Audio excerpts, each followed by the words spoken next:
जो ऑलरेडी मदरसों को तोड़ रहा हो, जहां पे मुसलमानों के धार्मिक स्थान पे हमले किए जा रहे हो, तोड़े जा रहे हो, जिसके राज्य में तोड़े जा रहे हो, उसको आप कैसे कह रहे हैं कि उसके अंदर में दे दो और आपको फायदा हो जाएगा उससे? मैं समझना चाहता हूँ, मुझे दर्शक को समझ में नहीं आएगी। मैं एक बार बताइए, आपकी लड़ाई अमानतुल्लाह खान से है कि दिल्ली सरकार से? ये बताइए। अमानतुल्लाह खान हमारे लिए मेन टॉपिक है। मेरा यहाँ पे सवाल, आप जिस तरह से बता रहे हैं ना, उससे मैसेज ये जाएगा कि किसी खास पार्टी ने पैसे लेके आपको बिठाए हैं। आप समझ रहे हैं मेरी बात को? जी हाँ, बताइए। नहीं, मेरी बात सुनना पड़ेगा। आपकी मैं सुन रहा हूँ, मेरी सुनना पड़ेगा। आप या तो समस्या का समाधान ढूंढिए कि ठीक है, हमारे को पैसा नहीं दे रहा, हम उसके खिलाफ बैठे हुए हैं।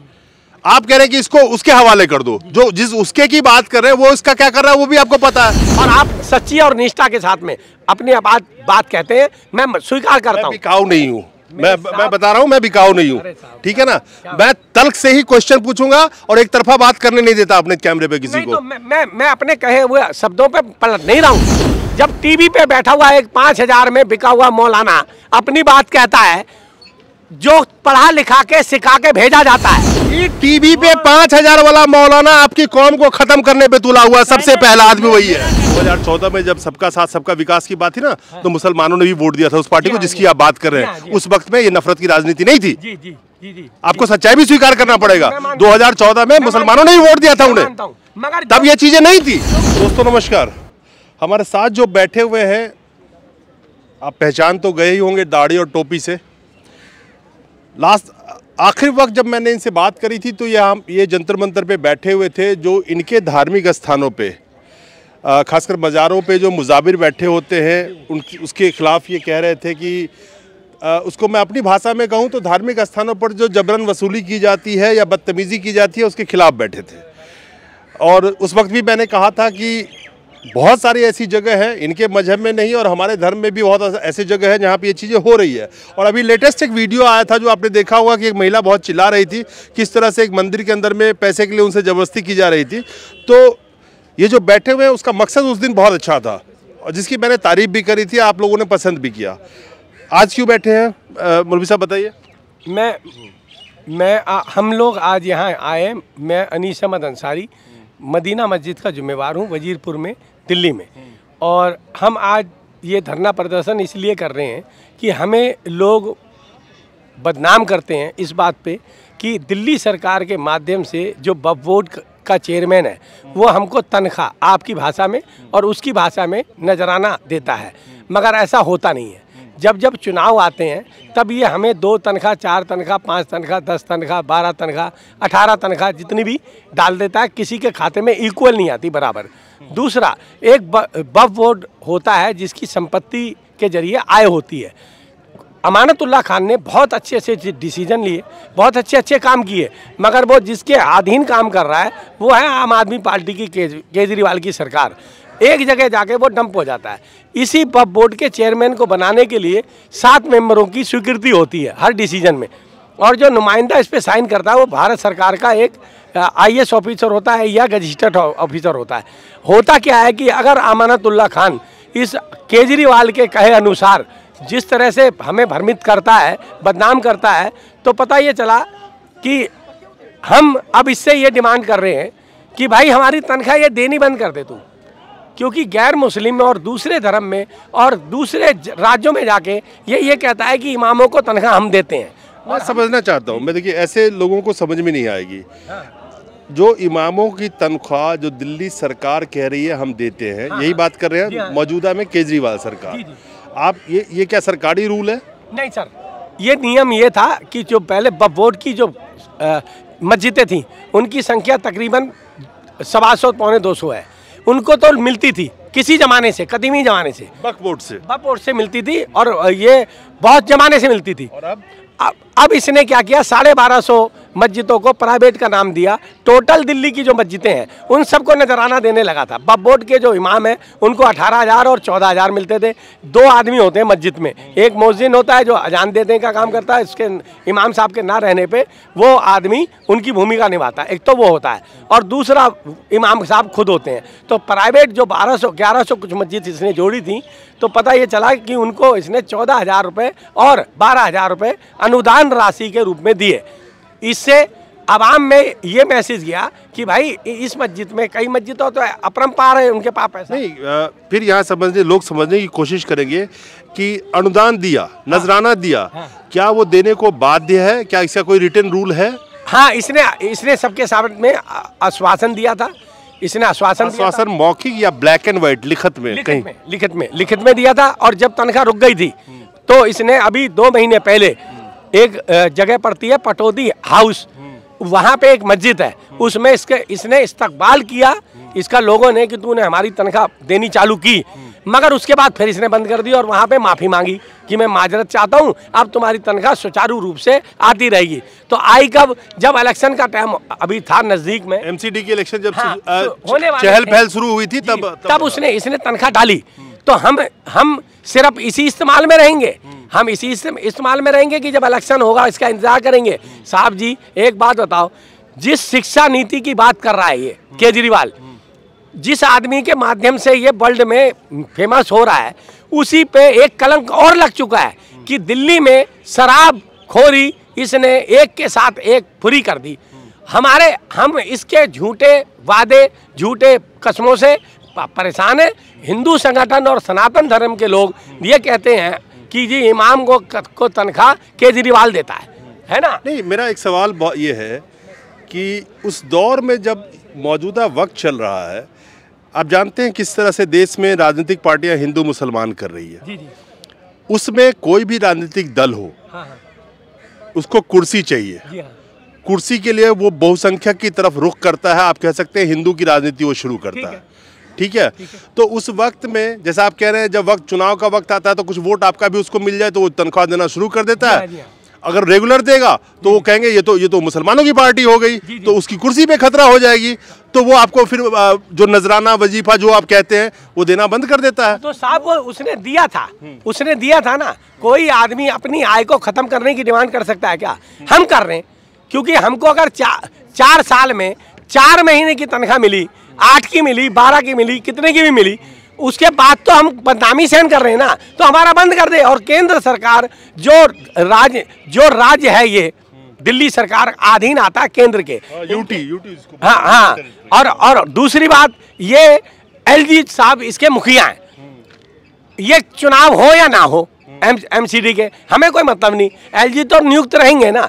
तो एलजी साहब की स्वीकृति से ही इसने अगर पैसे देने चालू किए थे, या ये नॉलेज में है केंद्र सरकार के, और कोई आपने बोला मौखिक या लिखित, तो ये वादा करे।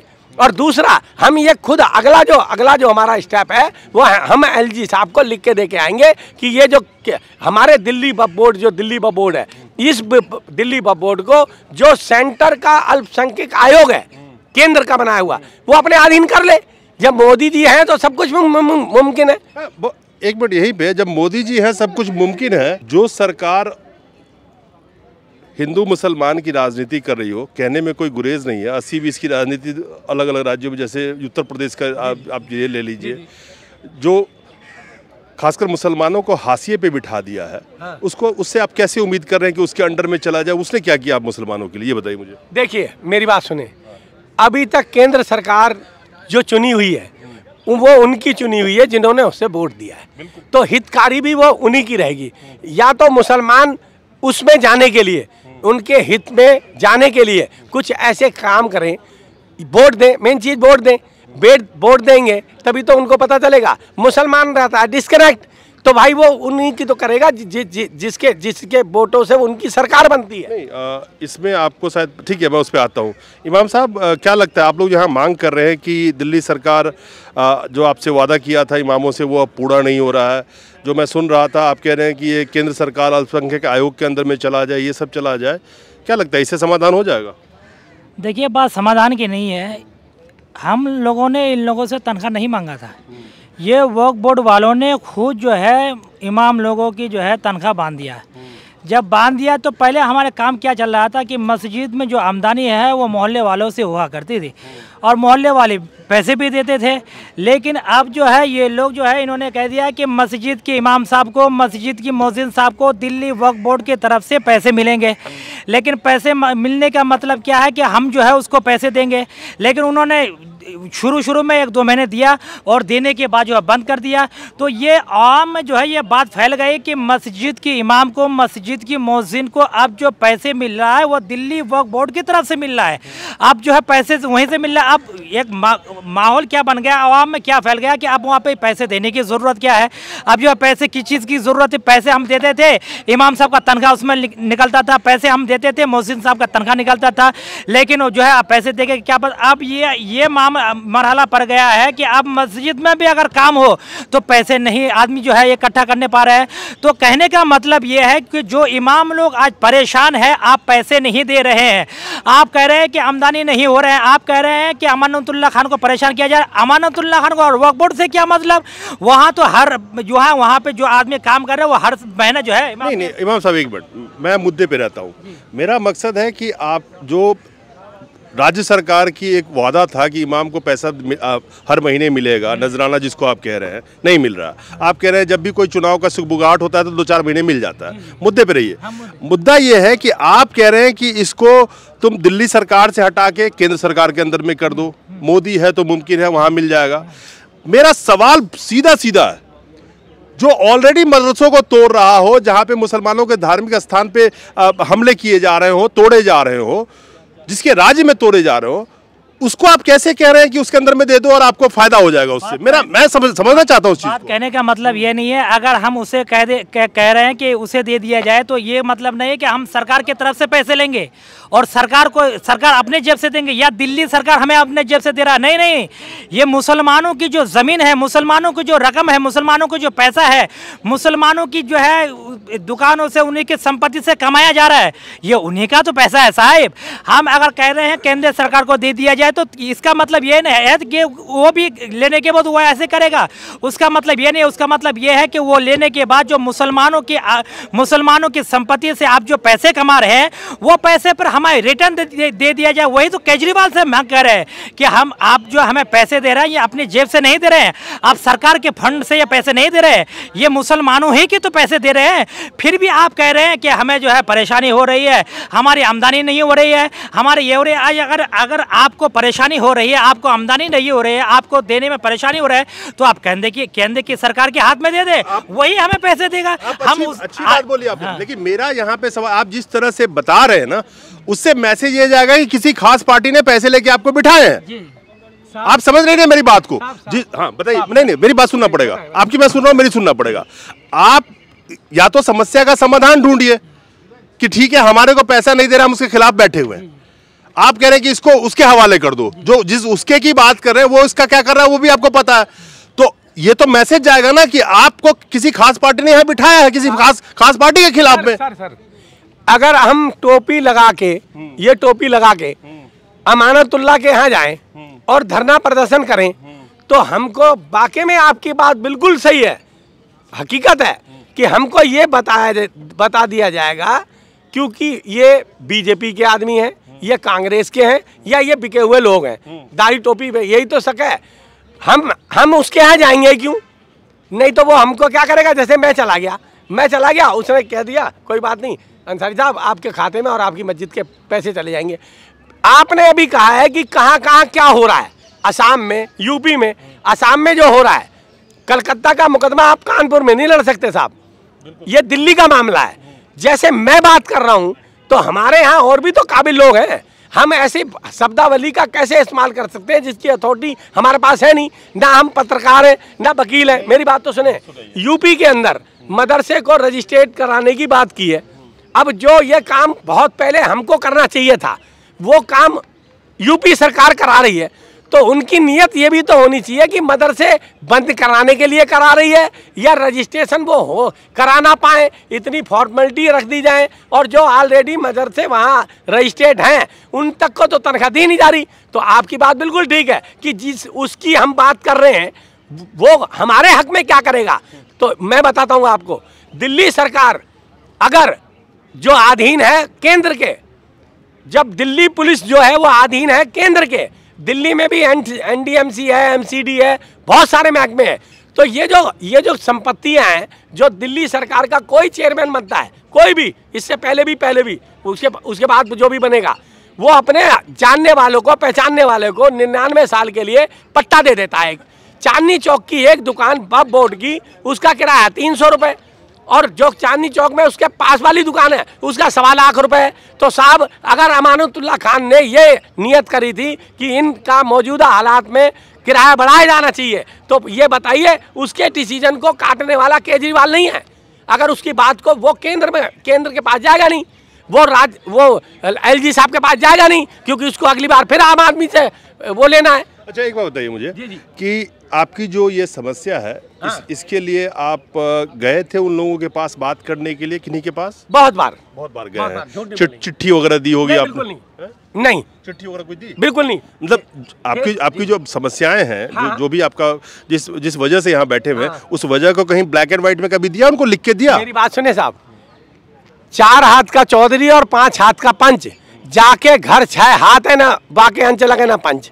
इसी अमानतुल्लाह खान के जो 7 मेंबर हैं, वो तो इसके हैं या नहीं है वो बात अलग है। एक मिनट सर, मुझे दर्शक को समझ में नहीं आएगी। मैं एक बार बताइए, आपकी लड़ाई अमानतुल्लाह खान से है कि दिल्ली सरकार से? ये बताइए। अमानतुल्लाह खान हमारे लिए मेन टॉपिक है, मगर समस्या का समाधान के इसके तो मैं ये समझूं कि अमानतुल्लाह खान की वजह से आप दिल्ली सरकार के खिलाफ बैठे हुए हैं? हाँ, नहीं, आप सीधा बात कीजिए ना कि अमानतुल्लाह खान पे आपको नाराजगी है, राज्य सरकार पे नहीं है? नहीं, हमें अमानतुल्लाह खान से हमारी नाराजगी है।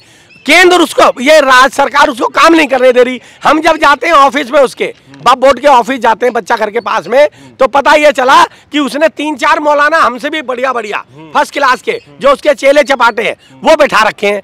वो कहते हैं, अरे हाफिज जी, मौलाना साहब छोड़ो ना, कल अगले महीने आ जाएगी, साहब जी आ जाएगी। उसके बाद अगर फेसबुक पे हम लिखते हैं तो वो आदमी वो जवाब नहीं देता अमानतुल्लाह, उसके जो गुर्गे हैं वो जवाब देते हैं। हम जाए तो जाए कहाँ भाई? दाढ़ी वाले को दाढ़ी वाले से नहीं, तो इसको शॉर्टकट में बताइए कि कसूरवार कौन है, अमानतुल्लाह खान है या दिल्ली सरकार है? मेरे को समझना है इस चीज को। स्टार्टिंग अच्छी है, स्टार्टिंग अच्छी है अमानतुल्लाह खान की, नीयत अच्छी है अमानतुल्लाह खान की, मगर जो काम नहीं करने दे रहे हैं उसको, वो केजरीवाल साहब है। अच्छा, ये मैं आपकी राय जानना चाहता था ना, क्योंकि कंफ्यूजन हो रही है यहाँ पे। और वो डरा हुआ है, अमानतुल्लाह डरा हुआ है, अगर विरोध करेगा आइंदा उसको टिकट नहीं मिलेगी। इसीलिए हम ये कह रहे हैं कि अगर आप तनख्वाह नहीं देने पाएंगे तो ये ऐलान किया जाए दिल्ली सरकार की तरफ से, केजरीवाल की तरफ से ये ऐलान किया जाए लिखित में, और मीडिया वालों के सामने, पूरे ज़माने वालों के सामने ये बात कहा जाए कि अब हम पैसे नहीं देने पाएंगे, इसीलिए जो है हमारी आमदनी नहीं हो रहा है, दिल्ली वक्फ बोर्ड की आमदनी नहीं है, ताकि हम भी जो है वक्फ बोर्ड के पैसे हम खा गए, हम भी जो है लोगों के सामने ये कहेंगे, पहले हमें पैसे देता था, आप पैसे नहीं दे रहा है, आप लोग बढ़ चढ़ के हिस्सा ले, ताकि जैसे पहले आदमी जोड़ा हुआ था वैसे आदमी जोड़े, जैसे पहले मस्जिद में बढ़ चढ़ के हिस्सा ले रहा था वैसे आदमी बढ़ चढ़ के हिस्सा ले। क्योंकि अब जो है आदमी इस बात को सोच रहा है, अब आदमी ये बात कर रहा है कि आप दिल्ली वक्फ बोर्ड की तरफ से तो पैसे मिल ही रहा है, हम क्यों पैसे दें? ताकि हम भी समाज के सामने, आवाम के सामने इस बात को रखेंगे कि पहले पैसे मिल रहा था, पहले पैसे मिल के क्या भी रहा था, बहुत दिन से पैसे नहीं मिला है। अब जो है आप लोगों को जैसे पहले जोड़े हुए थे मस्जिद से, वैसे अब भी जोड़े। आपने एक बात कही थी जहां पे मैंने रोका था, मैं चीजें नहीं बोलता। आपने कहा था कि वोट की बात कर रहे थे, जब हम बात कर रहे थे आपने कहा कि वोट उस पार्टी को भी देंगे तभी तो वो हमारे बारे में सोचेगा, ऐसे आप कुछ कह रहे थे। 2014 में जब सबका साथ सबका विकास की बात थी ना, तो मुसलमानों ने भी वोट दिया था उस पार्टी को जिसकी आप बात कर रहे हैं। उस वक्त में ये नफरत की राजनीति नहीं थी। आपको सच्चाई भी स्वीकार करना पड़ेगा, 2014 में मुसलमानों ने ही वोट दिया था उन्हें, मगर तब ये चीजें नहीं थी। जो कलमा, जो शिक्षा, जो चीज उसके DNA में है, जिसके कारण बीजेपी बनी है, जो लॉबी उस पर हावी RSS, क्या उसको वो इग्नोर कर देगा? कही हुई बातों पे मोदी जी अगर अपनी अमल करते, कही हुई बातों पे कोई नेता अमल करे, ऐसा हो सकता है? तभी तो आप बैठे हुए हैं। अरे आप अपने मुद्दे पे खुद ही आ गए। अब मैं यही तो पूछ रहा था आपसे। कही हुई बातें, जब जो कहा कि नजराना देंगे, तो कही हुई बातें पे कोई अमल करता है, ये तो आपको सोचना चाहिए। तो इसीलिए तो आप बैठे हुए। जो कह रहे हैं कि आप उसको दे दो, वो दे देगा, तो वो भी कह देगा मैं भी दे दूंगा। आप फिर बैठे रहना इसी जंतर मंतर पे। कहीं भी नेता सच बोल दे तो फिर नेता कहाँ रह जाएगा? तो साहब जी, मैं आपकी बात से सहमत हूँ। देखो, मैं अल्लाह की रहमत से आपकी बहुत कदर करता हूँ, आपके शब्दों में वो मधुरता है, और आप सच्ची और निष्ठा के साथ में अपनी बात कहते हैं, मैं स्वीकार करता हूँ। बिकाऊ नहीं हूँ, मैं बता रहा हूँ, मैं बिकाऊ नहीं हूँ, ठीक है ना। मैं तल्ख से ही क्वेश्चन पूछूंगा और एक तरफा बात करने नहीं देता अपने कैमरे पे किसी को। तो मैं अपने कहे हुए शब्दों पे पलट नहीं रहा हूँ, मगर मैं अपनी कौम के आवाम की लोगों को, जब टीवी पे बैठा हुआ एक 5,000 में बिका हुआ मौलाना अपनी बात कहता है, जो पढ़ा लिखा के सिखा के भेजा जाता है, और जो आदमी एक मस्जिद का इमाम जो गुर्बत की जिंदगी बिहार से यूपी से आके जी रहा है, क्या उसका दर्द बड़ा है या उसका दर्द? वही टीवी पे 5,000 वाला मौलाना आपकी कौम को खत्म करने पे तुला हुआ सबसे पहला आदमी वही है जो सिखा पढ़ा के बैठता है। क्या बात है? मैंने मीडिया वालों से ये कहा कि मुझे अंसार रजा नहीं बनना है, मुझे जो है शाही इमाम नहीं बनना है, अपने ज़मीर का सौदा नहीं करना है। आज जो कौम बदनाम है, आज जो हम लोग बदनाम है, इन्हीं लोगों की वजह से बदनाम है, मौलाना अंसार जैसे आदमियों से, कि टीवी में डिबेट अपने ज़मीर को 5,000 रुपये में अपने ज़मीर को बेचने वाला। तो इसीलिए मेरा कहने का मतलब ये है कि ये जो मौलाना लोग आज परेशान है, 24 घंटा ड्यूटी होती है साहब मस्जिद में। अगर रात की 2 बजे अगर कोई कहेगा मेरे घर पे बच्चा पैदा हुआ, आप घर मेरे बच्चे की आज़ान दे दीजिए, तो रात की 2 बजे को इमाम साहब को जाना पड़ेगा। मेरे बच्चों को भूत पकड़ लिया, आ जाइए, उस वक्त जाना पड़ेगा। 24 घंटा ड्यूटी होने के बाद वजूद भी आज जो है उसकी बात नहीं सुने जा रहे हैं। 10,000 12,000 रुपये का महीने पे गुजारने वाला, इसकी आवाज़ कौन उठाएगा? इसकी आवाज़ हम नहीं उठाएंगे तो कौन उठाएगा? इसकी आवाज़ टीवी में बैठने वाला वो मौलाना अंसार नहीं उठाएगा। इसकी आवाज़ वो नहीं उठाएगा जिसके आगे पीछे गाड़ी घूमता हो और बॉडीगार्ड चलता हो और घूमता हो, एसी में घूमता हो, और जिसका मुंह बंद करने के लिए एक पेट्रोल पंप दे देता हो, जिसको मुंह बंद करने के लिए घर देता हो, करोड़ों रुपए देता हो, जिसके पास करोड़ों रुपए की संपत्ति हो, वो आकर के यहाँ घर में आकर के बैठ के क्या करेगा? क्यों ये जो है औरों के लिए आवाज़ उठाएगा? वो ये सोचेगा कि मैं अपनी भी रोजी रोटी खत्म करूं। तो इसीलिए हम ये चाहते हैं कि आपके चैनल के माध्यम से ये पूरे हिंदुस्तानी ही नहीं पूरी दुनिया तक ये आवाज़ उठा जाए कि आवाम के जो रहनुमा है जिसका नाम इमाम है, उस आवाम के रहनुमा के लिए हमें और आपको जहाँ तक हो सके बढ़ चढ़ के उसकी जो परेशानी है हल करे, और उसको जो है उसके चेहरे पे जो है खुशी का ये करे, ताकि वो हमारे कौम का रहनुमा है। हमें और आपको चाहिए, हम एक आदमी अगर एक परिवार चलाते हैं तो हम 200 500 1000 आदमी मिल करके एक इमाम की ज़रूरत ज़रूर पूरा कर सकते हैं। इसीलिए हम अमानुल्लाह खान से कहना ये चाहते हैं कि आप जो है नहीं देना है बंद कर दीजिए। हमें आपके तनख्वाह नहीं चाहिए, हमें आपके वजीफ़ा नहीं चाहिए, हमें आपका जो है पैसे नहीं चाहिए। लेकिन जैसे हमें आवाम पहले दे रहा था वैसे अब भी देगा, हमें उम्मीद है। लेकिन ये दुनिया वाले को तो कह देंगे कि पहले पैसे दिया करता था, अब नहीं दे रहे। तो ये हमारे साथ थे मदीना मस्जिद व मदरसा हनीफिया हिम्मतुल्लाह इस्लाम के संगठन के लोग बैठे हुए हैं, और जिनकी परेशानी है कि वो आप लोगों ने सुनी है। मकसद ये था कि लोगों को ये समझ में आए कि आखिर इनकी समस्या क्या है और ये समस्या किसकी वजह से है, और इनकी समस्या कौन दूर कर सकता है। इसका फैसला तो यही करेंगे कि कौन दूर कर सकता है। बाकी आने वाले वक्त में देखते हैं कि इन लोगों के साथ जो इनकी नजराना वगैरह की बातें हैं, जो दिल्ली सरकार की तरफ से वादा बता रहे हैं, अमानतुल्लाह खान का नाम दे रहे हैं, कह रहे हैं कि केंद्र सरकार के अधीन होना चाहिए। देखते हैं कि किसके अधीन और कब, और जब चुनाव आता है तो वही नेताजी इनके पास खड़े होंगे और पता नहीं इतने लंबे वादों की फहरिस्त लेके और इनके कंधे पे हाथ रख के कहेंगे सब चंगासी, सब ठीक हो जाएगा। नमस्कार।